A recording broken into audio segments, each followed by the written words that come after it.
بسم الله الرحمن الرحيم. الحمد لله رب العالمين، والصلاة والسلام على أشرف الأنبياء والمرسلين سيدنا ونبينا محمد وعلى آله وصحابته الطيبين الطاهرين، ومن سلك سبيلهم وترسم خطاهم ونهج منهجهم إلى يوم الدين. أما بعد، فإن أصدق الحديث كتاب الله، وخير الهدي هدي محمد صلى الله عليه وسلم، وشر الأمور محدثاتها، وكل محدثة بدعة، وكل بدعة ضلالة، وكل ضلالة في النار. اللهم لا سهل إلا ما جعلته سهلا، وأنت تجعل الحزن إذا شئت سهلا.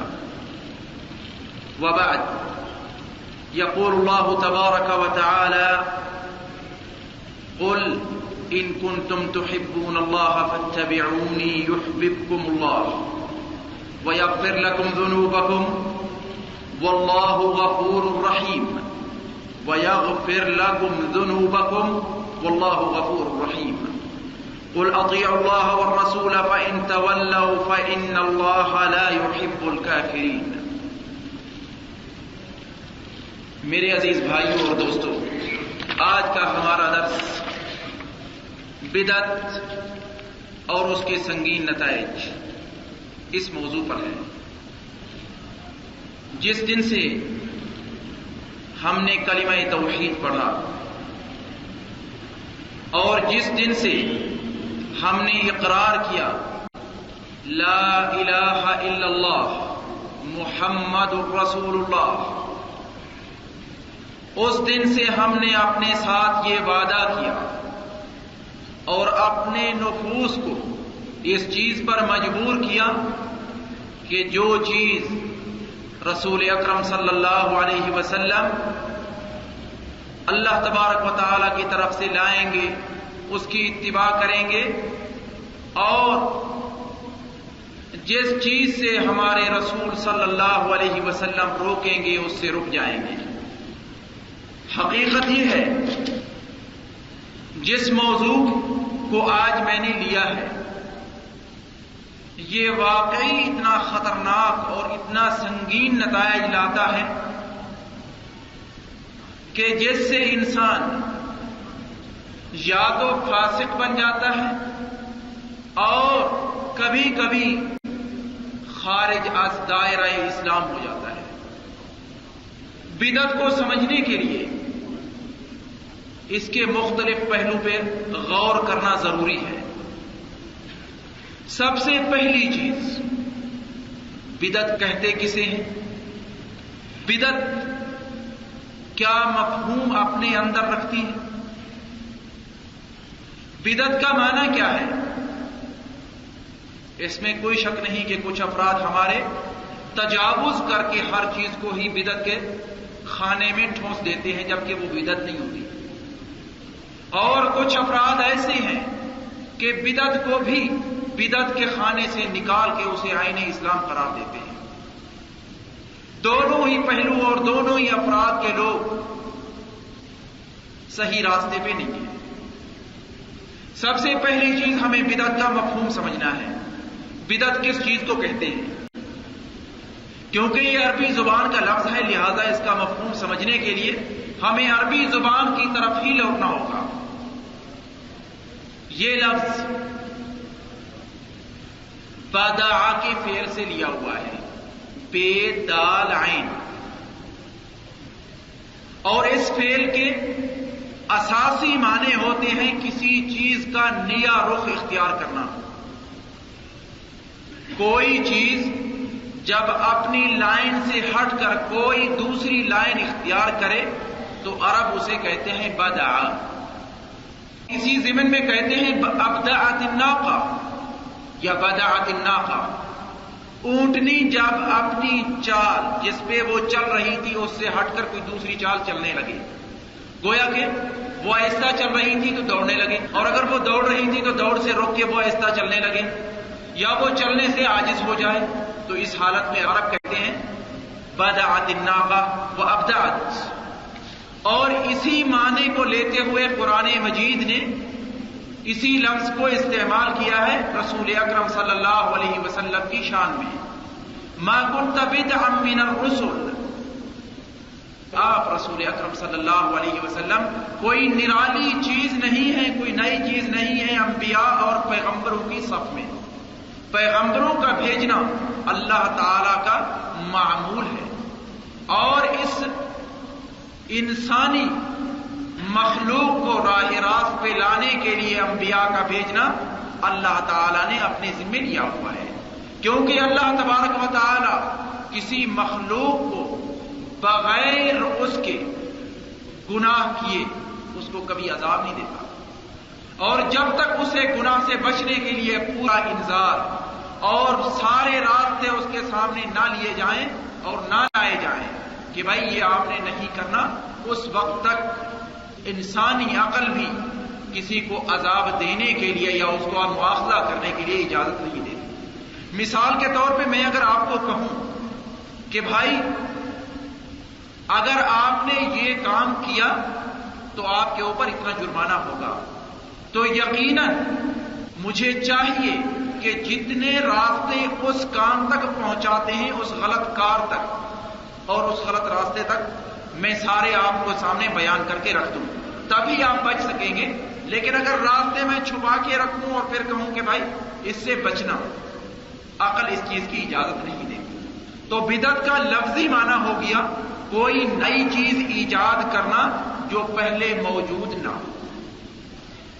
اب آتے ہیں بدعت کے شرعی معنی میں۔ شریعت نے کس چیز کو بدعت کہا ہے؟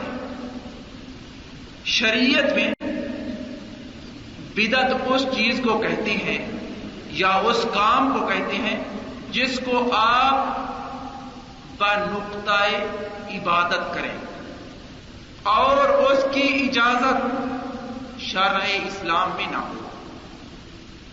کوئی کام بطور عبادت کریں اور اس کا وجود اور اس کی اجازت ہمیں رسول اکرم صلی اللہ علیہ وسلم اور قرآن مجید میں نہ ملتی ہو۔ مثال کے طور پہ ہم سبھی جانتے ہیں کہ مغرب کی نماز کی 3 رکعتیں ہیں جو فرض ہیں۔ کوئی فرد کہتا ہے کہ نہیں بھی میں نے عبادت ہی کرنی ہے تو 3 کی بجائے میں 4 ادا کرتا ہوں، 4 زیادہ ہے۔ تو اس نے اب اضافہ کیا اور جس چال پہ وہ چل رہا تھا 3 والی اس سے چھوڑ کے اب اس نے ایک اور چال اختیار کی یا ایک اور راستہ اختیار کیا، جبکہ دوسرا راستہ پہلے سے زیادہ کٹن ہے اور پہلے سے زیادہ سنگین ہے اور پہلے سے زیادہ جہد اور مشقت طلب ہے۔ کیا اس چیز کو شریعت قبول کرتی ہے؟ جو کام عبادت کی نگاہ سے کیا جائے اور شریعت اس کی اجازت نہ دیتی ہو اسے شریعت میں بدعت کہا جاتا ہے۔ چند مثالیں میں آپ کے سامنے پیش کرتا ہوں۔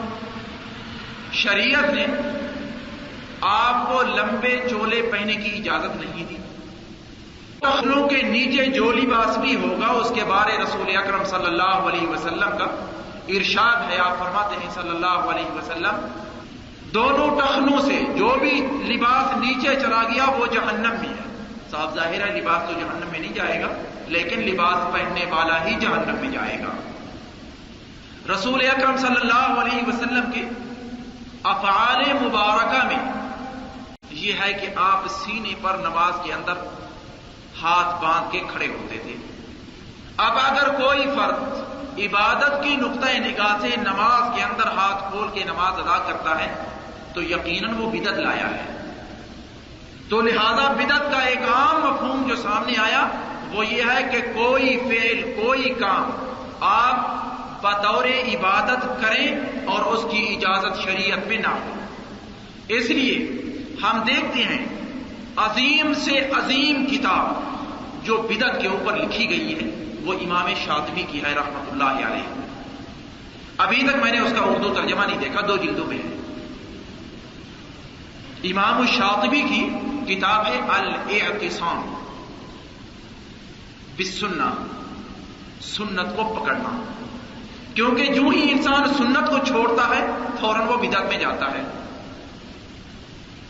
اس سے قبل کہ میں بدعت کے مختلف پہلو آپ کو بتلاؤں، ایک ذہن میں سوال اٹھتا ہے، اور وہ عموماً ہر ذہن کے لیے کبھی نہ کبھی کسی نہ کسی موقع پہ ضرور اس کے سامنے آتا ہے۔ جب بدعت کا معنی ہے نئی چیز کا ایجاد کرنا بطور عبادت، یہی مفہوم ہے بدعت کا مختصر۔ تو لہذا اب اگر ہم غور سے دیکھیں، وحی رسول اکرم صلی اللہ علیہ وسلم کے فوت ہونے سے صلی اللہ علیہ وسلم ختم ہو گئی۔ وحی کا معنی تھا کہ ہمارے جتنے مشکلات زندگی ہیں ان سب کو حل کر کے دینا، جبکہ مشکلات زندگی ختم نہیں ہوئی رسول اکرم صلی اللہ علیہ وسلم کے لحوق رب جل وعلا سے۔ رسول اکرم تو اپنے رب کے پاس چلے گئے صلی اللہ علیہ وسلم، لیکن زندگی کی مشکلات، زندگی کی تجدید، اس کے اندر مختلف پہلو وہ تو ابھی تک باقی ہیں۔ تو لہذا ان کے لیے کیا حکم ہے؟ اب مثال لے لیں، یہ جو قمیص میں پہنے ہوئی ہوں، جو لباس آپ پہنے ہوئے ہیں، یہ رسول اکرم صلی اللہ علیہ وسلم کے زمانے میں تو نہیں تھا نا؟ یقیناً آپ کہیں گے آپ کے زمانے میں تو نیچے تہمد ہوتا تھا، اوپر تہمد نمایاں چادر ہوتی تھی جو آپ لیتے تھے علیہ الصلاۃ والسلام، تو لہذا یہ بھی بدعت میں شامل ہے۔ تو اس وقت شریعت نے اس لباس کے بارے ہمیں کہاں حکم دیا ہے کہ یہ پہننا ہے یا نہیں پہننا؟ کیا یہ بھی بدعت میں شامل ہے یا نہیں؟ آپ گاڑی پہ سوار ہوتے ہیں، رسول اکرم صلی اللہ علیہ وسلم کے زمانے میں گاڑی نہیں تھی، کیا یہ بھی بدعت میں شامل ہے یا نہیں؟ آپ ہوائی جہاز کا سفر کرتے ہیں، کیا وہ بھی بدعت میں شامل ہے یا نہیں؟ کیونکہ ہمارا دین ہماری پوری ضروریات زندگی پر حاوی اور شامل ہے، مشتمل ہے۔ کوئی ضروریات زندگی اس دین سے خارج نہیں ہے، سب چیز کا حل آپ کو شریعت میں ملے گا۔ اب میں دوبارہ اسی سوال کو لوٹاتا ہوں، رسول اکرم صلی اللہ علیہ وسلم آپ تو اللہ کو پیارے ہو گئے اور فوت ہو گئے علیہ الصلاۃ والسلام، اس زندگی سے آپ چل دیے، آپ کی دوسری زندگی ہے، اس کا ہر انسان معترف ہے، اور کوئی مسلمان بغیر اس اعتراف کے مسلمان نہیں رہتا جب تک اعتراف نہ کرے کہ اس زندگی کے بعد ایک اور زندگی بھی ہے، اور دوسری زندگی کے بعد تیسری زندگی بھی ہے، اور وہ دائمی اور ابدی زندگی ہے۔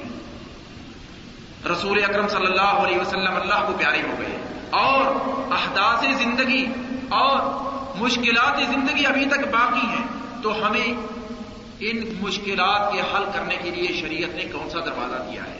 بدعت کا دروازہ تو بند ہے، ہم نے کوئی چیز اپنی طرف سے نہیں کرنی، تو لہذا ہم کیسے اپنے یہ مشکلات نمٹائیں گے؟ اس کے لیے یاد رکھیے شریعت نے ایک بہت بڑا دروازہ کھول دیا ہے۔ دین اسلام سے قبل جتنی بھی شریعتیں آئیں، اللہ تعالیٰ کے آخری دین سے قبل جتنی بھی شریعت اور جتنے بھی احکامات انبیاء پر اترے وہ جزوی ہوتے تھے، گویا کہ اس امت کے لیے ہوتے تھے۔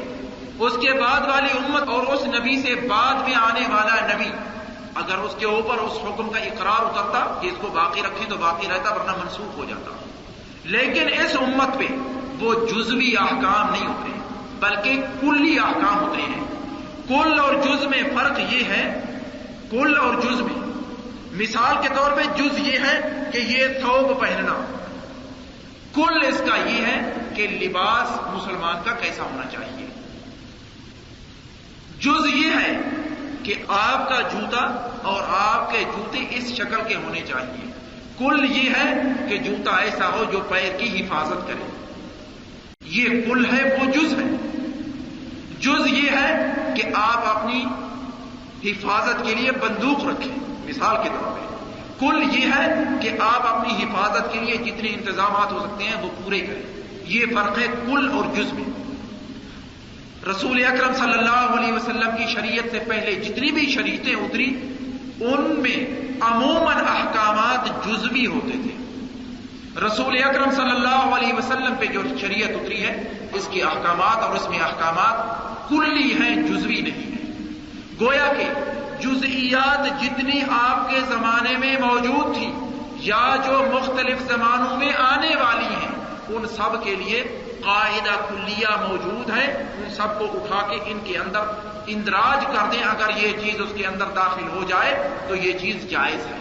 اب میں ایک مثال سے آپ کے سامنے اس قاعدے کی توضیح بھی کر دیتا ہوں۔ لباس کا اسلامی اصول کیا ہے؟ اس سے پہلے جبکہ میں اس کے اوپر پورا ایک درس بھی دے چکا ہوں۔ اسلامی لباس کے لیے یہ نہیں ہے کہ آپ شلوار قمیص میں ہوں، یا عرب کے لباس میں ثوب اور اوپر رومال اور اس کے درمیان ٹوپی اور نیچے بنیان اور نیچے سلوار، یہ پورا ہونا چاہیے، یہ کوئی شرط نہیں ہے۔ بلکہ اسلام نے کچھ شروط رکھی ہیں لباس کے لیے، اسلامی لباس کے لیے۔ وہ شروط جس لباس میں پائی جائیں گی وہ لباس اسلامی کہلائے گا، چاہے وہ ایک ٹکڑے کا بنا ہوا ہو، یا 2 سے ہو، یا 4 سے ہو، یا 6 سے ہو۔ اور اس کی موٹی موٹی شرطیں یہ ہیں کہ وہ آپ کا جسم ڈھانپے، آپ کے کسی حصے کی عورت کو ظاہر نہ کرے، گویا کہ ننگ کو، اور جہاں فتنہ سامنے آئے اس حصے کو ظاہر نہ کرے اور نمایاں نہ کرے۔ تیسری شرط اس کے اندر آپ کو وہ تکبر تک نہ لے جائے۔ 3 شرطیں ہیں لباس کی اسلام کے اندر، موٹی 3 شرطیں۔ یہ 3 شرطیں جس لباس میں پائی جائیں گی اسے ہم اسلامی لباس کہیں گے۔ اب انڈونیشیا والوں کا لباس دیکھ لیجیے، پاکستان کے لباس سے مختلف ہے۔ آپ پاکستان اور ہندوستان کے لباس کو دیکھ لیں، وہ انڈونیشیا کے لباس سے مختلف ہے۔ آپ ذرا آگے آ جائیں عرب کے علاقوں میں تو ان کا لباس مختلف ہے۔ ذرا سودان میں چلے جائیں تو ان کا لباس بھی مختلف ہے۔ ان کا لباس تو یوں ہے کہ جو بھی ان کا قمیص ہے لمبا ضرور ہے، اس کے آگے بھی ایک جیب ہے اور پیچھے بھی ایک جیب ہے، چاہے تو اسے آگے سے پہن لیں اور چاہے تو پیچھے سے استعمال کر لیں، دونوں سائڈیں اس کی استعمال ہوتی ہیں۔ اسلام نے جو اٹل اصول دیا ہے، میں لوٹتا ہوں اسی قاعدے کی طرف۔ اسلام کے اصول وہ کلی ہیں، جبکہ رسول اکرم صلی اللہ علیہ وسلم سے جتنے شرائع پہلے آئی ہیں، شریعتیں پہلے آئی ہیں، ان سب کے اندر اصول کلی کم اور جزوی زیادہ۔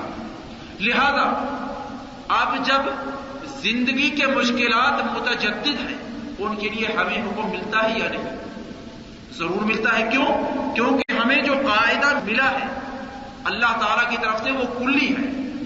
لباس چاہے وہ اس حالت میں ہو یا جو اس وقت پاکستانی پہنتے ہیں، اور ممکن ہے آگے چل کے وہ 2 کی بجائے 3 ٹکڑوں کا ہو جائے، اینو کہ 3 کی بجائے 4 کا ہو جائے، اس کا شریعت میں حکم موجود ہے یا نہیں؟ یقیناً موجود ہے، کیونکہ شریعت نے اٹل اصول دیے ہیں۔ تو لہذا بدعت کی کوئی گنجائش باقی شریعت نے نہیں رکھی۔ اس لیے ہم دیکھتے ہیں کہ رسول اکرم صلی اللہ علیہ وسلم آپ اپنے ہر خطبے میں یہی کہتے تھے علیہ الصلوۃ والسلام، بدعت سے پناہ مانگتے تھے، اے اللہ مجھے بدعت کی طرف نہ لے جاؤ۔ وَكُلُّ بِدْعَةٍ ضَلَالَةٍ، یہی کہتے تھے کہ ہر بدعت گمراہی ہے۔ وَكُلُّ ضَلَالَةٍ فِي النَّارِ، اور ہر گمراہی جہنم لے جانے والی ہے۔ یہ تو ہے بدعت کا مفہوم، و بدعت کے اوپر ایک جو سوال ابھرتا ہے اور عموماً ہر ذہن کے اندر ابھرتا ہے کہ بھائی اگر بدعت سے کام نہیں چلائیں گے تو زندگی رک جائے گی۔ میں کہتا ہوں یہ ضروری نہیں ہے، بالکل شریعت نے بدعت کا دروازہ بند کیا ہے، بلکہ اس کے مقابلے میں شریعت نے اصول دیے ہیں۔ ان اصول کے نیچے آپ جتنی جزئیات زندگی کی اور جتنے مشکلات آپ کے سامنے ہیں ان سب کا علاج موجود ہے۔ مثال کے طور پہ میں آپ کے سامنے ایک چھوٹی سی مثال عرض کرتا ہوں۔ دیکھیے آج کے زمانے میں بیمہ ہے، ٹھیک ہے، اس کی مختلف شکلیں ہیں۔ کبھی زندگی کا بیمہ ہوتا ہے، کبھی کار کا ہوتا ہے، کبھی بڑی گاڑی کا ہوتا ہے، کبھی کسی عمارت کا ہوتا ہے، کبھی کس کا ہوتا ہے۔ بیمہ ہے۔ رسول اکرم صلی اللہ علیہ وسلم کے زمانے میں بیمے کا تصور نہیں تھا، بلکہ خلفائے راشدین کی زندگی میں بیمے کا تصور نہیں تھا، نیچے اترتے آئے۔ آج سے تقریباً 150 سال تک بیمے کا کوئی تصور نہیں تھا، لیکن آج بیمہ موجود ہے۔ کیا بیمہ جائز ہے یا نہیں؟ سوال یہ اٹھتا ہے۔ شریعت تو ایسی ہے ہماری کہ اس کے اندر پورے جتنے بھی احکامات آ گئے ہیں یا آنے والے ہیں ان سب کا حل موجود ہے، تو لہذا بیمہ جائز ہے یا نہیں؟ میں یقین سے کہتا ہوں کہ بیمے کی چند شقیں اور چند اس کے نمونے اور چند اس کی اقسام وہ قطعاً ناجائز ہیں اور شریعت کبھی ان کی اجازت نہیں دیتی۔ مثال کے طور پہ بیمہ زندگی، زندگی وہ آپ کی اپنی نہیں ہے، وہ اللہ تعالیٰ کا دین اور عطیہ ہے۔ آپ کون سے ہیں کہ آپ اس کے اوپر بیمہ کرائیں اور اس کی ضمانت لیں؟ بیمہ کے معنی ضمانت کے ہیں۔ آپ اپنی زندگی کی ضمانت لیتے ہیں، آپ کو اپنی ایک پل کی ضمانت نہیں ہے. یہاں بیٹھے ہوئے ہیں، ممکن ہے جو سانس نیچے گیا ہے وہ اوپر ہی نہ آئے. کون سی ضمانت دے سکتے ہیں؟ آپ چاہتے ہیں کہ ضمانت ملے آپ کو، لیکن اس کے مقابلے میں، بیمے کے مقابلے میں اسلام نے زمان اجتماعی، گویا کہ لاغر، عاجز اور اس سے ملتے جلتے جتنے افراد ہیں اور جہاں جہاں خسارہ انسان کو لاحق ہوتا ہے اس کے لیے مختلف سکیمیں دی ہیں، مختلف شقیں انسانیت کے سامنے رکھی ہیں. اگر ایسا ہو جائے تو اس کا حل یہ ہے. اب میں آتا ہوں بدعت کی اقسام پر. بدعت کی قسمیں کیا ہیں؟ کیا باقی جو لوگ کہتے ہیں کہ بدعت حسنہ ہے اور بدعت سیئہ ہے، کیا باقی اس کا وجود ہے، یا واقعی بدعت پوری کی پوری اس کی ایک ہی قسم ہے؟ میں کہتا ہوں کہ جب بدعت کا معنی عبادت کے مفہوم میں لیا جائے گا اور عبادت اللہ تعالیٰ کے لیے ہوتی ہے تو اس میں حسنہ اور سیئہ کا کوئی تصور نہیں ہے، وہ ہمیشہ ہی سیئہ ہوتی ہے. اور حضرت عمر رضی اللہ تعالی عنہ سے جو قول منقول ہے، اور عموماً جو لوگ بدعت کرتے ہیں وہ کہتے ہیں بھیا دیکھیے حضرت عمر نے بھی تو کہا ہے رضی اللہ تعالی عنہ، نعم البدعۃ هذه، بہت اچھی بدعت ہے یہ. کون سی؟ کہ آپ نے جب لوگوں کو دیکھا رمضان المبارک کے اندر ہر ایک اکیلا اپنی مختلف نمازیں تراویح ادا کر رہا ہے، آپ نے رضی اللہ تعالی عنہ سب صحابہ کو جمع کر کے ابی بن کعب رضی اللہ تعالی عنہ کو حکم دیا کہ چلو آگے بڑھو اور لوگوں کو نماز پڑھاؤ اور 20 رکعتیں پڑھاؤ. اس کے بعد آپ نے فرمایا نعم البدعۃ هذه، بہت ہی اچھی بدعت ہے. اصل میں اس کا مفہوم یاد رکھیے، یہ ایک اٹل اور اصول جو میں نے بتلایا اسی کے تحت یہ ایک شق ہے اس کے. رسول اکرم صلی اللہ علیہ وسلم نے تراویح کی نماز پڑھائی ہے یا نہیں پڑھائی ہے، تو لہذا حضرت عمر نے کوئی نئی چیز تو نہیں کی. جو نئی چیز انہوں نے کیا یہ ہے کہ لوگ اکیلا پڑھ رہے تھے، ان سب کو جمع کر دیا اور اسلام کے اندر اجتماعی تصور ہے، انفرادی تصور ہی نہیں ملتا. تو لہذا ان کا مقصود رضی اللہ تعالی عنہ نعم البدعۃ هذه وہ شرعی بدعت قطع نہیں تھا، بلکہ ان کا مقصود لغوی بدعت تھا کہ ایک نئی چیز ہم نے ایجاد کی ہے جس سے اسلام کو فائدہ پہنچ سکتا ہے، نقصان نہیں. اسلام اجتماعی نظام ہے نہ کہ انفرادی نظام. تو لہذا جو لوگ یہ تصور پیش کرتے ہیں بدعت کی دو قسمیں ہیں، ایک کو ہم اچھی بدعت کہیں گے، دوسری کو بری بدعت کہیں گے. اس کا کوئی وجود نہیں ہے اسلام میں، اور حضرت عمر کا قول اس میں دلالت کبھی نہیں کرتا. اس کے بعد بدعت کی اور تقسیم بھی ہے،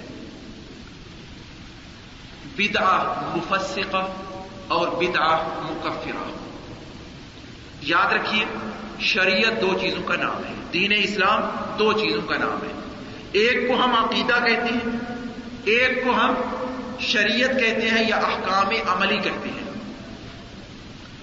اللہ تعالیٰ کی وحدانیت کی گواہی دینا، اس کا تعلق کہاں سے ہے؟ عقیدے سے ہے.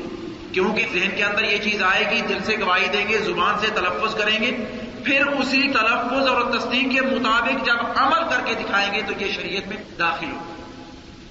آپ نماز پڑھتے ہیں، نماز عمل ہے، عمل کو شریعت کا نام دیا جاتا ہے. لہذا دین اسلام دو شقوں سے مرکب ہے، ایک شق کا نام عقیدہ اور دوسری شق کا نام شریعت. شریعت ان چیزوں کو کہا جاتا ہے جس کے اندر عمل کا دخل ہو. جو چیز آپ کر کے آپ اپنی آنکھ سے، ہاتھ سے یا فکر سے آگے کوئی چیز وجود میں آئے، نماز ہے، روزہ ہے، زکوٰۃ ہے، حج ہے، یہ سارے اعمال ہیں، یہ شریعت کے اندر داخل ہے. ایمان باللہ ہے، ایمان بالرسول ہے علیہ الصلاۃ والسلام، ایمان بالملائکہ ہے، فرشتوں پہ ایمان لانا، قرآن مجید سے پہلی جتنی کتابیں گزری ہیں ان پہ ایمان لانا، قیامت کے دن پہ ایمان لانا اور قضاء اور قدر پہ ایمان لانا، یہ ساری کی ساری عقیدے سے تعلق رکھتی ہیں، یہ ساری شکلیں. تو لہذا اب میں پلٹتا ہوں کہ بدعت کی اقسام بتلانے کے بعد وہ یہ ہے جو بدعت عقیدے میں شامل ہوگی، جو بدعت عقیدے میں شامل ہوگی وہ یاد رکھیے یا تو آپ کو فسق تک لے جائے گی اور یا آپ کو کفر تک لے جائے گی. کم از کم اس کا نتیجہ فسق ہے، اور فاسق کی اسلام میں شہادت قبول نہیں ہے، وہ گواہی اس کی کوئی کا انسان قبول نہیں کر سکتا. معتقدات کے اندر اور عقیدے کے اندر جو بدعت اپناتا ہے مثال کے طور پہ وہ کہتا ہے کہ جی اللہ تعالیٰ کا تصور ایسا ہے، مثال کے طور پہ اللہ تعالیٰ نے اپنے بارے کہا ید اللہ فوق ایدیہم، اللہ تعالیٰ کا ہاتھ ان کے ہاتھوں پر ہے یا تھا. اب اللہ تعالیٰ کا ہاتھ کیسا ہے؟ وہ کہتا ہے کہ اس کا ہاتھ میرے اس ہاتھ جیسا ہے. نعوذ باللہ من ذالک. یہ اعتقاد کے اندر وہ بدعت لایا ہے. یہ بدعت اگر وہ زبانی کہہ رہا ہے اور دل سے کوئی مطمئن نہیں ہے تو یقیناً یہ فسق تک اسے لے جائے گی. اگر دل سے مطمئن ہے کہ واقعی اللہ تعالیٰ کا ہاتھ میرے اس ہاتھ جیسا ہے اور اس ہاتھ کے اندر جتنی قدرت موجود ہے، جتنی طاقت موجود ہے، اتنا ہی اللہ تعالیٰ کے ہاتھ میں ہے، تو یقیناً یہ کافر ہے. کیونکہ اللہ تعالیٰ کے ہاتھ میں تو وہ چیز ہے جو آپ پوری دنیا کے اندر دیکھ رہے ہیں. جتنی نقل و حرکت ہو رہی ہے یہ اس کے ارادے سے ہو رہی ہے، اس کے اشارے سے ہو رہی ہے. اب جب میں کہوں کہ اللہ تعالیٰ کا ہاتھ میرے ہاتھ جیسا ہے نعوذ باللہ، تو یقیناً یہ چیز کفر تک لے جاتی ہے. یہ بدعت ہے عقیدے کے اندر. میں کہوں کہ رسول اکرم صلی اللہ علیہ وسلم اعتقاد کے لحاظ سے وہ جتنے لوگ عربی زبان بولتے ہیں ان کے لیے پیغمبر ہیں، جو لوگ عربی نہیں بولتے ان کے لیے پیغمبر بن کر نہیں آئے. لہذا ہم اردو بولنے والے ہیں تو وہ ہمارے لیے پیغمبر بن کر نہیں آئے. اور یہ تصور بعض افراد کے ہاں پایا جاتا ہے، جی پایا جاتا ہے. اس کے بارے میں کہوں گا کہ یقیناً اگر اس فرد کے ذہن میں اور تصدیق بھی اس کا دل یہی کر رہا ہے کہ رسول اکرم عرب کے لیے پیغمبر ہے، تو یقیناً یہ کافر ہے. کیونکہ وہ اس نے ایک بدعت ایجاد کی ہے عقیدے کے اندر، اور یہ بدعت کفر تک لے جاتی ہے. دوسری قسم بدعت کی وہ ہے عملی احکام میں. جتنی چیزیں آپ عمل میں لاتے ہیں، نماز ہے، روزہ ہے، زکوٰۃ ہے، ان کے اندر جو نئی ایجادات رسول اکرم صلی اللہ علیہ وسلم سے جو ثابت نہ وہ کرتے ہیں آپ، ان کے لیے شریعت نے اسے یا تو آپ مکروہ کہیں گے یا اسے حرام کہیں گے. یا وہ چیز مکروہ ہوگی یا وہ چیز حرام ہوگی. جو فرد عشاء کی نماز 4 کی بجائے 5 پڑھتا ہے، اس نے عملی احکام میں بدعت کا ایجاد کیا ہے، اس نے ایک حرام چیز کا ارتکاب کیا ہے. نماز کے اندر کچھ افراد ہم دیکھتے ہیں نماز یوں ہی اس نے نیت باندھی، سینے پہ ہاتھ رکھے، سینے پہ ہاتھ رکھتی اس نے اپنی آنکھیں بند کر لی. یہ چیز بعض افراد میں پائی جاتی ہے، بلکہ وہ کہتے ہیں کہ بھئی مجھے لطفی اسی میں آتا ہے. میں کہتا ہوں کہ رسول اکرم صلی اللہ علیہ وسلم سے یہ چیز ثابت نہیں ہے، یہ بدعت ہے.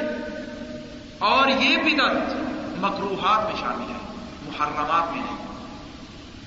مکروہ اور محرم میں فرق یہ ہے، محرم کے اوپر آپ کو عذاب ملے گا اور مکروہ کے اوپر اس کو گناہ تو ضرور ہے وہ، لیکن اس کا گناہ اور اس کی عقوبت اتنی نہیں ہے جتنی حرام کی ہے.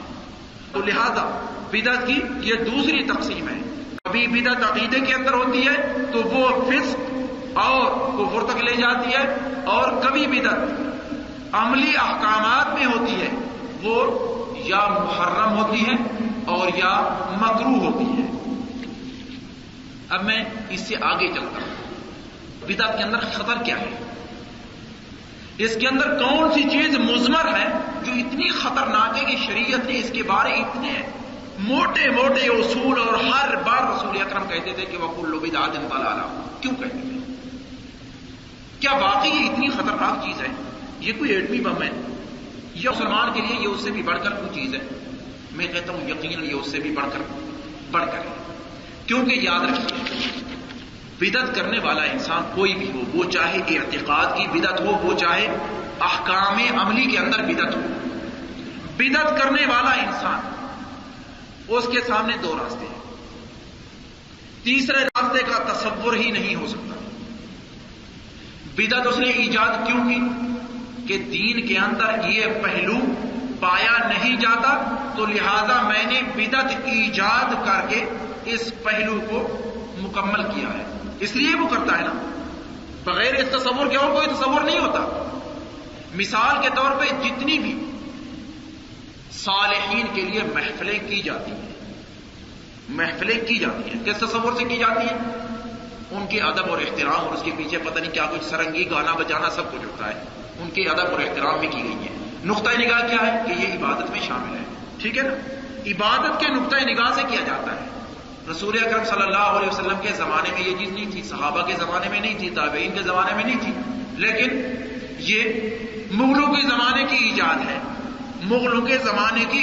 ہے، لہذا جب یہ دینی نقطۂ نگاہ سے کی جائے گی تو یقیناً جو کرنے والا ہے اس کو پہلے سے نہ رسول اکرم صلی اللہ علیہ وسلم کے ہاں یہ چیز ملی، نہ صحابہ کے ہاں، نہ تابعین کے ہاں، نہ تبع تابعین کے ہاں، تو لہذا اس کے ذہن میں یہ ہے کہ دین ناقص ہے، کیونکہ دین کے اندر یہ چیز ملتی ہی نہیں، رسول اکرم صلی اللہ علیہ وسلم کے زمانے میں نہیں ملی، لہذا دین ناقص ہے اور وہ قرآن کو جھٹلاتا ہے۔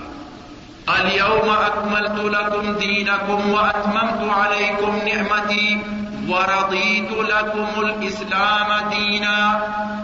اليوم اکملت لکم دینکم، میں نے آج تمہارے لیے تمہارا دین مکمل کر دیا ہے۔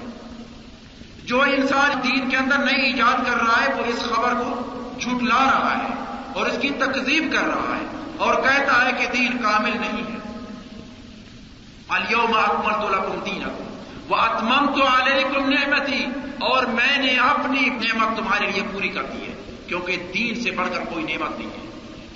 ورضیت لکم الاسلام دینا، اور میں نے تمہارے لیے دین اسلام ہی پسند کیا ہے۔ یہ تو ہے بدعت کرنے والے کا پہلا رخ کہ وہ اللہ تبارک و تعالی کی اس خبر کو جھٹلاتا ہے۔ اب اس کے لیے دوسرا راستہ کیا ہے؟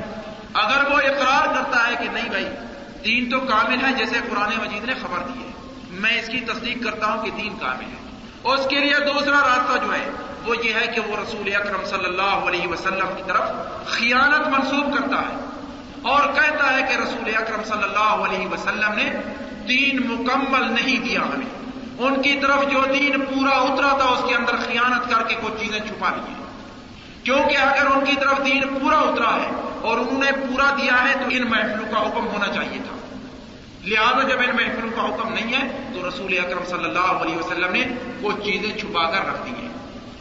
تو بدعت کرنے والے کے سامنے یہ دو ہی راستے ہیں، یا وہ اللہ تعالیٰ کے قرآن مجید کے اندر دی ہوئی خبر کو جھٹلاتا ہے یا رسول اکرم صلی اللہ علیہ وسلم کی طرف خیانت منسوب کرتا ہے، تیسرا کوئی راستہ اس کے سامنے نہیں ہے، اور یہ دونوں ہی چیزیں اسلام کے اندر کفر کے مترادف ہیں اور کفر کے مساوی ہیں۔ جو اللہ تعالیٰ کی خبر کو جھٹلاتا ہے وہ کافر ہے، جو رسول اکرم صلی اللہ علیہ وسلم کی طرف خیانت منسوب کرتا ہے وہ کافر ہے، کیونکہ اللہ تعالیٰ نے رسول اکرم صلی اللہ علیہ وسلم کی امانت کی خبر اپنے قرآن مجید میں دی ہے۔ وما ينطق عن الهوى ان هو الا وحي يوحى، وہ اپنی طرف سے کچھ نہیں کہتا بلکہ وہ وہی چیز کہتا ہے جو اس کی طرف وحی کی جاتی ہے۔ وَلَوْ تَقَوَّلَ عَلَيْنَا بَعْضَ الْأَقَاوِيلِ، اگر وہ چند جملے اپنی طرف سے گھڑ کر اللہ تعالیٰ کی طرف منسوب کر دے، وَلَوْ تَقَوَّلَ عَلَيْنَا بَعْضَ الْأَقَاوِيلِ لَأَخَذْنَا مِنْهُ بِالْيَمِينِ، ہم اسے فنا کر دیں، ختم کر دیں۔ رسول اکرم صلی اللہ علیہ وسلم کی طرف اس چیز کا تصور بھی نہیں ہو سکتا۔ میں کہتا ہوں مسلمان تو دور کی بات ہے، رسول اکرم صلی اللہ علیہ وسلم بعثت سے پہلے سب سے پہلی دعوت جو آپ نے دی تھی آپ نے کیا فرمایا تھا؟ آپ نے فرمایا تھا علیہ الصلاۃ والسلام، لوگوں کو جمع کرنے کے بعد آپ نے سب لوگ آپ کے سامنے ہیں، آپ نے فرمایا ارائیتم لو اخبرتکم ان خیلا بالوادی ترید ان تغیر علیکم وکنتم مصدقین، اگر میں آپ لوگوں کو خبر دے دوں کہ اس پیچھے والی وادی میں اور پیچھے والے اس پہاڑ کے پیچھے کچھ دشمن گھوڑے سوار آپ کے لیے موجود ہیں، کیا تم میری اس خبر کی تصدیق کرو گے؟ سب نے بیک زبان یہ جواب دیا تھا ما جربنا علیک کذبا، ہم نے کبھی آپ کی زبان مبارک سے جھوٹ نہیں سنا۔ گویا کہ اگر آپ نے یہ خبر دی تو اس میں بھی آپ سچے ہوں گے، کیونکہ آپ کی زبان مبارک سے کبھی بغیر سچ کے کچھ نہیں نکلا، ہمیشہ سچ ہی سچ نکلا ہے۔ تو لہذا بدعت کرنے والا اور اس کا اقدام کرنے والا اور اس پہ عمل کرنے والا انسان، کیونکہ یا تو وہ اللہ تعالیٰ کے قرآن کو جھٹلاتا ہے اور یا وہ رسول اکرم صلی اللہ علیہ وسلم کی امانت کے اندر خیانت منسوخ کرتا ہے۔ اب اس سے ذرا میں آگے چلتا ہوں۔ شریعت کے اندر وہ امر اور وہ فعل جو بدعت سے ایجاد ہوا، کیا شریعت اسے قبول کرتی ہے یا نہیں؟ اس کے بارے شریعت کا کیا حکم ہے اور مسلمان کے لیے اس کے بارے کیا حکم ہے؟ رسول اکرم صلی اللہ علیہ وسلم کا فرمان ہے، آپ فرماتے ہیں صلی اللہ علیہ وسلم، من احدث فی امرنا ھذا ما لیس منہ فہو رد، جس نے کوئی چیز ہمارے اس دین کے اندر ایجاد کی اور اس کا ہمارے ہاں سے کوئی وجود نہیں ہے، وہ مردود ہے، وہ اس کے منہ پہ ماری جائے گی، اسے مسلمان کو کبھی قبول نہیں کرنا چاہیے۔ دوسری حدیث میں آتا ہے، یہ بخاری اور مسلم کی روایت ہے، دوسری حدیث میں آتا ہے، آپ فرماتے ہیں صلی اللہ علیہ وسلم، من عمل عملا لیس علیہ امرنا فہو رد، جس نے کوئی عمل کیا، کوئی فعل بجا لایا اور اس کے اوپر ہمارا فرمان نہیں ہے، وہ فعل اور وہ قول اور وہ عمل مردود ہے، وہ کبھی مقبول نہیں ہے عند اللہ۔ اور اسی وجہ سے ہم دیکھتے ہیں رسول اکرم صلی اللہ علیہ وسلم آپ اپنے ہر خطبے میں یہی تلفظ فرماتے تھے اور یہی کہتے تھے اور اسی بدعت کی طرف اشارہ کرتے تھے، کل بدعت ضلالہ وکل ضلالۃ فی النار، بدعت ایک گمراہی ہے، بدعت گمراہی ہے اور گمراہی ہمیشہ جہنم میں دھکیل دینے والی ہے۔ اور دوسرے خطبے میں آپ یوں فرمایا کرتے تھے علیہ الصلاۃ والسلام، آپ فرماتے تھے، اما بعد فإن خیر الحدیث کتاب اللہ، خیر الحدیث سب سے اچھی گفتگو اور سب سے اچھا کلام وہ اللہ تعالیٰ کی کتاب ہے۔ اما بعد فإن خیر الحدیث کتاب اللہ وخیر الہدی ہدی محمد، اور بہترین سے بہترین ہدایت کا راستہ وہ محمد علیہ الصلاۃ والسلام کا دیا ہوا راستہ ہے۔ وشر الامور محدثاتها، اور شر سے شر احکام وہ ہے جو انسان اپنی طرف سے گھڑ کے اللہ تعالیٰ کے دین میں شامل کر دے۔ شر الامور محدثاتها وکل بدعۃ ضلالہ، اور ہر بدعت گمراہی اور ضلالت ہے۔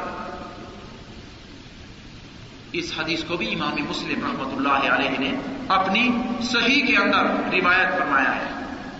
اس کے بعد میں چلتا ہوں، یہ تو تھا کہ اس حکم کی طرف اشارہ جو بطور بدعت کیا جائے۔ بدعت کے اندر بہت ساری چیزیں ہیں، مسلمان پتہ نہیں کتنی کتنی چیزیں اس نے گھڑ لی ہیں، بلکہ ہر پہلو کے اندر کوئی نہ کوئی بدعت پائی جاتی ہے۔ مثال کے طور پہ نماز کو لے لیجئے، اس کے اندر کیا بدعت کا وجود ہے؟ آپ دیکھیں گے کچھ افراد تسبیح لے کے ہاتھ میں آتے ہیں، ٹھیک ہے نا، تسبیح ان کے ہاتھ میں ہوتی ہے۔ میں کہتا ہوں تسبیح کا وجود کہاں سے آیا؟ کیا رسول اکرم صلی اللہ علیہ وسلم کے ہاتھ میں ان جیسے دانے ہوتے تھے؟ یقین سے آپ سب کہیں گے کہ اس کا وجود نہیں تھا، بلکہ تسبیح کے اندر تو بدعت یہاں تک پہنچی ہے، آپ کو بازار کے اندر 25,000 ریال کی تسبیح ملے گی، اور اسی تسبیح کے پیچھے اب تو شیطان بھی تسبیح کرنے لگ گئے ہیں۔ یہاں بازاروں کے اندر دیکھیں گے کہ وہ افراد جو گمراہ ہیں، گمراہ، ان کے ہاتھ میں بھی تسبیح ہے اور دو دانے اکٹھے جپتے ہیں، ایک طرف تو وہ باتیں کر رہا ہے، دوسری طرف تسبیح چل رہی ہے۔ اب پتہ نہیں وہ تسبیح کون سی ہے، اللہ ہی بہتر جانتا ہے۔ رسول اکرم صلی اللہ علیہ وسلم ایک بار داخل ہوئے حضرت عائشہ کے، آپ نے فرمایا انگلی کے جتنے یہ حصے تقسیم کیے ہوئے ان کے اوپر تسبیح کیا کرو، کیونکہ قیامت کے دن یہ حصے آپ کی گواہی دیں گے، تسبیح گواہی نہیں دے گی۔ یاد رکھیے قرآن مجید کے الفاظ ہیں کہ آپ کا ہر حصہ اور آپ کا ہر عضو جسم کا قیامت کے دن گواہی پیش کرے گا۔ آپ کی زبان آپ کے حق میں نہیں آپ کے خلاف بولے گی، آپ کی آنکھ آپ کے حق میں نہیں آپ کے خلاف بولے گی۔ جو کچھ آپ نے گناہ چھپا کے رکھے ہوئے ہیں، قیامت کے دن یہی اعضاء آپ کے اوپر گواہ بن کے سامنے آئیں گے۔ تو پیارے بھائی، یہ تو نماز کے اندر ہے، اس سے ذرا آگے چلیں. روزے کے اندر کیا بدعت ہے؟ کچھ لوگ رمضان المبارک سے 1-2 دن پہلے روزہ رکھ لیتے ہیں اور 1-2 دن عید والا دن اور اس کے بعد والا روزہ رکھ لیتے ہیں. کیوں بھائی؟ کہنے لگے یار شک ہوتا ہے کہیں رمضان مبارک پہلے ہی داخل نہ ہو گیا ہو، اور ادھر شک ہوتا ہے ابھی تک ختم ہی نہ ہوا ہو، تو لہذا یہ بھی بدعت میں شامل ہے. اسی سے آگے بڑھیں، جہاں بھی جائیں گے آپ کو کچھ نہ کچھ بدعت کا ضرور ملے گا. مسلمان کی اس وقت تقریباً گھٹی کے اندر بدعت ہی پڑ گئی ہے. بغیر بدعت کے اور کوئی کام اس کے تصور میں نہیں آتا. جب تک ملاوٹ نہ کرے دین کے احکام کے اندر، وہ کہتا ہے کہ یہ دین ابھی تک مکمل نہیں ہے. میں آپ کو صحابۃ الرسول صلی اللہ علیہ وسلم کا ایک تصور آپ کے سامنے پیش کرتا ہوں. وہ بھی بدعت کا ایک جزوی تصور تھا. 3 صحابہ رسول اکرم صلی اللہ علیہ وسلم کی زوجہ مطہرہ ام المؤمنین حضرت عائشہ کے پاس آتے ہیں اور حضرت عائشہ ام المؤمنین سے دریافت کرتے ہیں رسول اکرم صلی اللہ علیہ وسلم کی عبادت کے بارے میں. آپ نے رسول اکرم صلی اللہ علیہ وسلم کی عبادت بتلائی.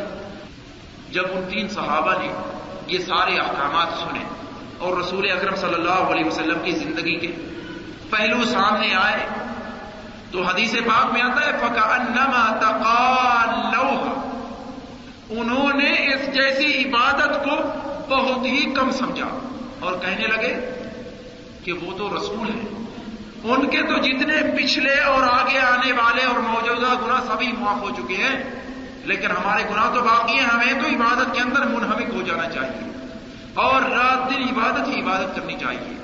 ان میں ایک نے کہا میں پوری زندگی روزے رکھوں گا، کبھی افطار نہیں کروں گا. روزہ رکھنا اس سے بڑھ کر کیا عبادت ہو سکتی ہے. دوسرے نے کہا میں کبھی شادی نہیں کروں گا، کیونکہ شادی کے اندر جھنجھٹ ہے، بچے ہیں، بیوی ہیں، ان سب کے لیے پھر ان کے رزق کی تلاش. تیسرے نے کہا کہ میں تو گوشت نہیں کھاؤں گا، گوشت سے پرہیز رکھوں گا. گویا کہ گوشت کا مطلب اس کے ہاں یہ تھا کہ جتنی نعمت اور نعومت میں لے جانے والی چیزیں ان سے پرہیزگاری کروں گا. ان تینوں کا کلام رسول اکرم صلی اللہ علیہ وسلم تک پہنچا. یہ ہے یہاں کہ میں آپ کو رسول اکرم صلی اللہ علیہ وسلم کا فعل مبارک بتا رہا ہوں ان 3 افراد کے بارے میں. یہ تینوں ہی نئی چیزوں کا ایجاد ہے اسلام کے اندر. ان کا جزوی تصور موجود ہے. شادی کرنا اور نہ کرنا یہ آپ کے بس کی چیز ہے. روزے رکھنا اور نہ رکھنا، نفلی روزے رکھنا یہ آپ کے بس کی چیز ہے. لیکن ہمیشہ رکھنا، ہمیشہ شادی نہ کرنا، اسلام اس چیز کی محاربت کرتا ہے اور اسلام اس چیز سے جنگ لڑتا ہے. آپ نے فرمایا علیہ الصلوۃ والسلام ان تینوں کو جمع کیا اور باقی افراد کو بھی جمع کیا. آپ کا ہمیشہ نصیحت کے بارے یہ عمل رہا ہے، کبھی کسی فرد کو متعین کر کے نصیحت نہیں کی، کیونکہ متعین کر کے نصیحت کرنے کا معنی یہ ہے کہ آپ اس کی بے عزتی کر رہے ہیں. آپ اس کی بے عزتی کر رہے ہیں اور متعین کر کے نصیحت کرنا بے عزتی کے مترادف ہے. ایک انسان کے یا تو آپ اسے کونے میں لے جائیں علیحدہ، اس وقت تو آپ اس سے گفتگو کر سکتے ہیں، لیکن عوام میں وہ بیٹھا ہوا ہے، اس کے ساتھ 2-4 افراد مزید بیٹھے ہوئے ہیں، آپ انہیں متعین کر کے کہتے ہیں کہ آپ کے اندر یہ خامی ہے. اس وقت آپ نے اس کی بے عزتی کی ہے، آپ نے نصیحت نہیں کی. آپ کا ہمیشہ معمول رہا کہ آپ جہاں بھی نصیحت چاہتے تھے کرنا علیہ الصلوۃ والسلام لوگوں کو جمع کر لیتے تھے اور اس کے ساتھ ساتھ خطاب کرتے تھے کہ میں نے دیکھا ہے یا سنا ہے کچھ لوگ یہ کرتے ہیں. وہ 3 افراد بھی جمع ہوئے. اس کے بعد آپ نے فرمایا علیہ الصلوۃ والسلام مجھ تک پہنچایا گیا ہے کہ کچھ افراد میری امت کے یہ کہتے ہیں اور یہ کہتے ہیں اور یہ کہتے ہیں. اس کے بعد آپ نے فرمایا وہ جملے ہیں قابل غور اور مسلمان کی زندگی کے لیے نمونہ. انی اخشاکم للہ واتقاکم لہ، میں تم میں سے سب سے زیادہ پرہیزگار ہوں اور سب سے زیادہ متقی ہوں. آپ نے فرمایا اتزوج النساء، میں شادی کرتا ہوں. اتزوج النساء، انام اللیل وافطر، انام اللیل واقوم. تیسرے کے بارے اختلاف ملتا ہے روایات میں کہ اس نے گوشت کے بارے منع کی تھی یا اس نے کہا تھا کہ میں ساری رات تہجد میں گزاروں گا. معلوم ہوتا ہے اس حدیث سے کہ آپ کے اس تیسرے فرد نے تہجد کے بارے کہا تھا کہ ساری رات، جو ہی رات ہوئی میں تہجد کے کھڑا ہو جاؤں گا جب تک صبح نہیں. آپ نے فرمایا اقوم و انام، میں تہجد کے لیے کھڑا بھی ہوتا ہوں اور سو بھی جاتا ہوں. اور اس کے ساتھ ساتھ آپ نے فرمایا من راغب عن سنتی فلیس منی، جس نے میری اس سنت سے منہ پھیرا وہ میرے میں سے نہیں ہے۔ گویا کہ وہ مسلمان نہیں ہے۔ مسلمان کی جتنی نشانیاں اور علامات ہیں وہ اس میں نہیں پائی جاتی۔ یہ تو ہے پیارے بھائی جزوی تصور اور ایک معمولی سی چیز جو عبادت کے لیے صحابہ کرنا چاہتے تھے اس کے بارے بھی آپ نے منع فرما دیا کہ ایسا نہیں کرنا چاہیے، کیونکہ دائرہ اسلام پوری زندگی کا نام ہے۔ آپ جب اپنے بچوں کے لیے رزق کی تلاش میں نکلتے ہیں تو یقین جانے اس وقت بھی آپ عبادت کے اندر ہیں۔ آپ جب راستے کے اندر پتھر پڑا ہوا ہے اس کو ہٹاتے ہیں تو اس وقت بھی آپ عبادت کر رہے ہیں۔ آپ جب نماز میں کھڑے ہوتے ہیں اس وقت بھی آپ عبادت کر رہے ہیں۔ یہ سارے کے سارے افعال جو آپ اپنے اختیار اور آپ اپنی رغبت اور آپ کا ارادہ جس میں شامل ہو وہ عبادت میں شامل ہے۔ یہ تو ہے شریعت کا حکم اس امر کے لیے یا اس فعل کے لیے جو کسی فرد نے ایجاد کیا۔ اس کے بعد میں آتا ہوں شریعت کا حکم بدعت کرنے والے کے لیے۔ یہ تو تھا وہ کام جو بدعت کے طور پہ ایجاد کیا گیا، اب ہے ایجاد کرنے والے کے لیے شریعت کا کیا حکم ہے۔ کیا وہ مسلمان رہتا ہے یا اس کا ایمان کمزور ہو جاتا ہے یا وہ کس حالت میں باقی رہتا ہے؟ میں اپنی طرف سے کچھ نہیں کہوں گا، رسول اکرم صلی اللہ علیہ وسلم کا قول مبارک آپ کے سامنے رکھتا ہوں۔ میں اپنی طرف سے کچھ کہوں تو یقیناً مجرم ہوں گا، لیکن رسول اکرم صلی اللہ علیہ وسلم کا قول مبارک آپ کے سامنے رکھوں تو یقیناً میں ان کی دعوت کی تبلیغ کر رہا ہوں۔ آپ فرماتے ہیں صلی اللہ علیہ وسلم ایما داع دعا الى ضلالہ فاتبع، جو فرد کسی ضلالت، یہاں ضلالت سے مقصود بدعت ہی ہے، ایما داع دعا الى ضلالہ فاتبع، اور اس کی اتباع کی گئی اس گمراہی میں، فإن له مثل اوزار من اتبع، اس کو اتنی گناہ لاحق ہوگا جتنی گناہ جو فرد اس کے بعد آیا اور اس نے اس کی اتباع کی۔ گویا کہ بدعت کا گناہ اس فرد تک محدود نہیں رہتا بلکہ اس کے پیچھے بھی جتنے افراد اس بدعت کو کرنے آئیں گے یا کریں گے ان کا گناہ بھی اس مبتدع شخص تک پہنچے گا، وہ ان کا شریک جرم ہے، کیونکہ وہی موجد ہے اس بدعت کا۔ ایما داع دعا الى ضلالہ فاتبع فإن له مثل اوزار من اتبع ولا ينقص من اوزارهم شيئا، اور وہ جو اس کے پیچھے آنے والے اور اس کے متبع تھے ان کے گناہوں میں کوئی کمی نہیں ہوگی بلکہ ان کے لیے اپنے گناہ اور انہی جیسے گناہ اس مبتدع شخص کے لیے جس نے بدعت ایجاد کی۔ اور اسی کے برعکس وَأَيُّمَا دَاعٍ دَعَا إِلَىٰ هُدًى فَاتَّبِعَ فَإِنَّ لَهُ مِثْلَ أُجُورِ مَنِ اتَّبَعَ، اور کوئی فرد کسی ہدایت کی راہ ایجاد کرنے والا اور اس کے پیچھے جو اس کی اتباع کرنے والے آئیں گے جتنا ثواب متبعین کو ملے گا انہی جتنا ثواب اس ہدایت کے راستے دکھانے والے کو ملے گا۔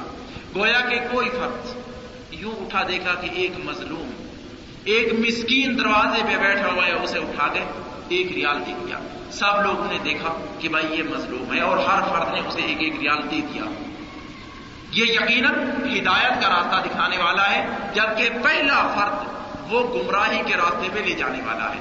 اس فرد کو اتنا گناہ ہوگا جتنا اس کے پیچھے چلنے والے ہیں حتیٰ کہ قیامت تک۔ وَلَا يَنقُصُ مِنْ أُجُورِهِمْ شَيْئًا، اور پیچھے اس کے جتنے بھی وہ نیکی کا کام کرنے والے آئیں گے ان کے حسنات سے کچھ نہیں لیا جائے گا بلکہ انہی جتنا حسنات اس فرد کو دیے جائیں گے جس فرد نے یہ ہدایت کا راستہ اختیار کیا۔ شریعت کا حکم اس کے فرد کے بارے جو بدعت کرنے والے کا ساتھ دیتا ہے اور اس کے ساتھ معاملات کرتا ہے۔ ایک فرد نے بدعت ایجاد کی، آخر اس کے ساتھ کچھ معاون بھی تو ہوں گے، مددگار بھی ہوں گے، اس کے بارے شریعت کا کیا حکم ہے؟ یہ معاونین اور مساعدین ان کے بارے شریعت کا کیا حکم ہے؟ ان کے بارے میں اپنی طرف سے کچھ نہیں کہوں گا۔ گا بلکہ رسول اکرم صلی اللہ علیہ وسلم کا قول آپ کے سامنے پیش کرتا ہوں. آپ فرماتے ہیں صلی اللہ علیہ وسلم، اور یہ روایت بخاری شریف کے اندر ہے، حضرت انس بن مالک رضی اللہ تعالیٰ عنہ روایت فرماتے ہیں، آپ فرماتے ہیں صلی اللہ علیہ وسلم، پوچھا گیا حرم رسول اللہ صلی اللہ علیہ وسلم المدینہ، کیا رسول اکرم صلی اللہ علیہ وسلم نے مدینہ منورہ کی حرمت فرمائی ہے؟ حرمت کا مفہوم ہے شریعت کے اندر. آپ جانتے ہیں کہ مکہ مکرمہ ارض حرام ہے. ارض حرام کا معنی ہوتا ہے کہ اس کے اندر نہ آپ شکار کر سکتے ہیں، نہ اس زمین سے کوئی گھاس پھوس اتار سکتے ہیں، اس کے اندر کوئی چیز آپ نہیں کر سکتے. اگر کوئی وہاں شکار بیٹھا ہوا ہے اور تھکا ہوا ہے تو آپ اسے اٹھا کر بھگا نہیں سکتے تاکہ باہر جا کر آپ شکار کریں. گویا کہ ہر چیز کو وہاں امن ہے، وہ امانت کی جگہ ہے اور وہ امان کی جگہ ہے. کیا مدینہ منورہ کو بھی رسول اکرم صلی اللہ علیہ وسلم نے مکے کا حکم دیا ہے؟ یہ سوال کیا گیا حضرت انس بن مالک سے رضی اللہ تعالیٰ عنہ. قال نعم، آپ نے فرمایا کہ ہاں، مدینہ منورہ کی حیثیت مکہ معظمہ کی حیثیت ہے، دونوں کے احکامات ایک جیسے ہیں. ما بین کذا الی کذا، آپ نے فرمایا کہ اس پہاڑ سے اس پہاڑ تک، اور اس کی نشاندہی دوسری احادیث میں کر دی گئی ہے. جبل احد سے لے کر مسجد قباء کے پیچھے والا پہاڑ اور حرہ شرقیہ اور حرہ غربیہ والے دو پہاڑ وہ آج بھی موجود ہے مدینہ منورہ کے اندر. جو اوپر دیکھنا چاہے آج بھی اسے نظر آتے ہیں. یہ مدینہ منورہ کی حرمت کا احاطہ ہے اور یہ حرمت کی جگہ ہے مدینہ منورہ کی. اس کے پیچھے جو آپ شکار بھی کر سکتے ہیں اور جتنے احکامات ارض حرام سے متعلق ہیں وہ سارے آپ اپنے اوپر لاگو کر سکتے ہیں. لا یقطع شجرها، وہاں کوئی درخت نہیں کاٹا جائے گا. من احدث فیہا حدثا، جس فرد نے کسی بدعت کا ایجاد کیا اس زمین میں، فعلیہ لعنت اللہ، فعلیہ لعنت اللہ، اس کے اوپر اللہ تعالیٰ کی لعنت ہے اور اللہ تعالیٰ کی لعنت ہے. ہم ایک دوسرے کے لیے لعنت کا لفظ بڑی آسانی سے استعمال کر لیتے ہیں، جبکہ لعنت کا تصور جو اسلام نے دیا ہے، یقین جانے اس سے بڑھ کر کوئی طاقتور لفظ نہیں ہے جو ڈرانے کے لیے استعمال کیا گیا. لعنت کے معنی اللہ تعالیٰ کی رحمت سے دوری کا مستحق ہونا. جو اللہ تعالیٰ کی رحمت سے دور ہوا اس کا ٹھکانہ کیا ہے؟ جہنم. کسی فرد کو لعنت اور کسی فرد پہ لعنت بھیجنا اسلام کے اندر اس کی اجازت نہیں ہے، بلکہ اگر کسی فرد نے لعنت کیا اس سے بھی چھوٹا موٹا اگر لفظ استعمال کیا تو حدیث پاک میں آتا ہے کہ اگر وہ سامنے والا فرد اس چیز کا مستحق تھا تو اس کے لیے وہ ہو گیا، لیکن اگر اس کے لیے وہ مستحق نہیں تھا تو یقیناً جو قائل تھا اس لفظ کا اس کی طرف یہ لفظ لوٹے گا. آپ جس فرد کو لعین کہہ رہے ہیں یا لعنت کا خطاب دے رہے ہیں، اگر وہ لعنت کا مستحق نہیں ہے تو یقیناً میں کہتا ہوں کہ وہ لعنت آپ کی طرف لوٹے گی، کیونکہ رسول اکرم صلی اللہ علیہ وسلم نے اس چیز کی خبر دیا اور رسول اکرم صلی اللہ علیہ وسلم کی خبر ہمیشہ سچی رہی اور رہے گی اور ہوتی ہے علیہ الصلوۃ والسلام. فعلیہ لعنت اللہ، اس کے اوپر ہے اللہ تعالیٰ کی لعنت، والملائکہ، اور اس کے فرشتوں کی لعنت، فرشتے بھی اس کے اوپر لعنت بھیجتے ہیں. اجمعین، سارے فرشتے لعنت بھیجتے ہیں. فرشتوں کی تعداد کیا ہے؟ اس کے بعد ایک چھوٹی سی روایت میں آپ کے سامنے پیش کرتا ہوں جس کو رسول اکرم صلی اللہ علیہ وسلم نے لیلۃ المعراج میں آپ نے بتلایا علیہ الصلوۃ والسلام. اسراء اور معراج رسول اکرم صلی اللہ علیہ وسلم کو یہ چیز بطور تحفہ ملی اور یہ اللہ تعالیٰ کا اکرام ہے خاتم النبیین علیہ الصلوۃ والسلام کے لیے. وہاں آپ نے بیت المعمور دیکھا. بیت المعمور کعبہ کے اوپر سماوات کے اندر اور آسمانوں میں اللہ تعالیٰ کا گھر ہے جس کا طواف فرشتے کرتے ہیں. فرشتے طواف کرنے والے 70,000 فرشتہ ڈیلی طواف کرتا ہے. 70,000 فرشتہ، اور 70,000 فرشتے کو دوبارہ طواف کرنے کا موقع نہیں ملتا. اب آپ ہی ان کی تعداد تصور کر لیں. رسول اکرم صلی اللہ علیہ وسلم فرماتے ہیں کہ آسمانوں کے اندر کوئی جگہ ایسی خالی نہیں ہے جہاں 4 انگشت کی جگہ خالی ہو، جہاں فرشتہ رکوع اور سجود کی حالت میں نہ ہو. یہ تو ہماری بدقسمتی ہے اور انسانیت کی بدقسمتی ہے کہ اللہ تعالیٰ کی عبادت سے ہٹے ہوئے ہیں. عبادت کا مفہوم اتنی تنگ کر دیا ہے ہم نے کہ نماز روزہ تو عبادت میں شامل ہے، حصول رزق حلال یہ عبادت میں شامل نہیں ہے. اپنی آنکھ کو گناہ کی نگاہ سے بچانا یہ عبادت میں شامل نہیں ہے. کہتے ہیں نہیں اس میں کیا ہے، کچھ نہیں ہے، یہ تو ہمارا اپنا ذاتی فعل ہے.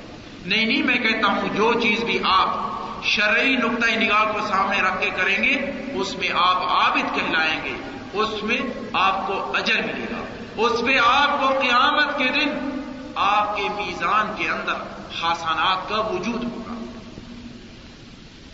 حضرت انس بن مالک نے یہ بھی کہا تھا او آوا محدثا، یا جس فرد نے کسی بدعت کرنے والے کی معاونت کی ہو یا اس کو پناہ دی ہو یا اس کے ساتھ کوئی مساعدت کا ہاتھ بڑھایا ہو، یقین جانے یہ الفاظ اور اس چیز کا حکم انسان اپنی طرف سے کبھی نہیں کہہ سکتا جب تک اس فرد کے پاس رسول اکرم صلی اللہ علیہ وسلم کی خبر نہ ہو.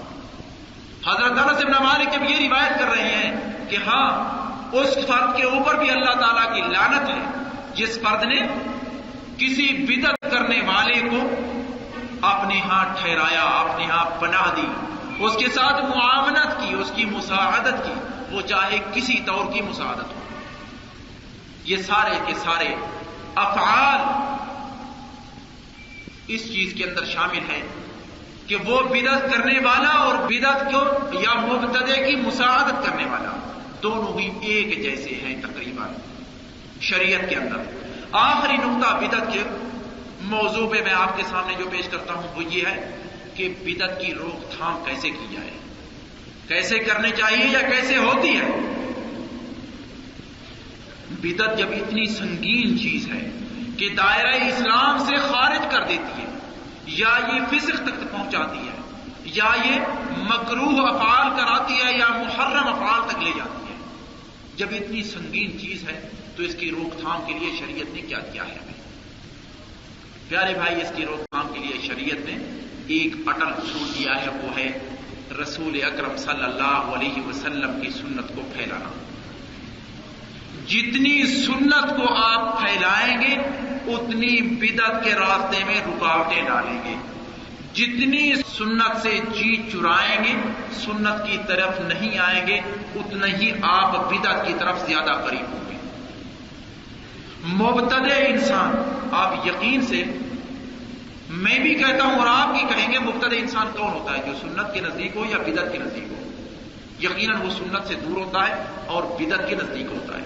اس لیے ہمارے علماء رحمۃ اللہ علیہ انہوں نے ہمیشہ یہ کہا ہے کہ اگر بدعت کی روک تھام کرنی ہے تو رسول اکرم صلی اللہ علیہ وسلم کی سنت کو زیادہ سے زیادہ پھیلاؤ اور ہر کام میں جہاں سنت کا حکم ملا ہے اسے آگے بڑھاؤ. اور انشاءاللہ اللہ تعالیٰ نے اگر زندگی دی آئندہ ہفتے میں اسی سنت کی ذمہ داری اور تبلیغ دین کے اوپر آئندہ ہمارا درس ہے. وآخر دعوانا الحمد للہ.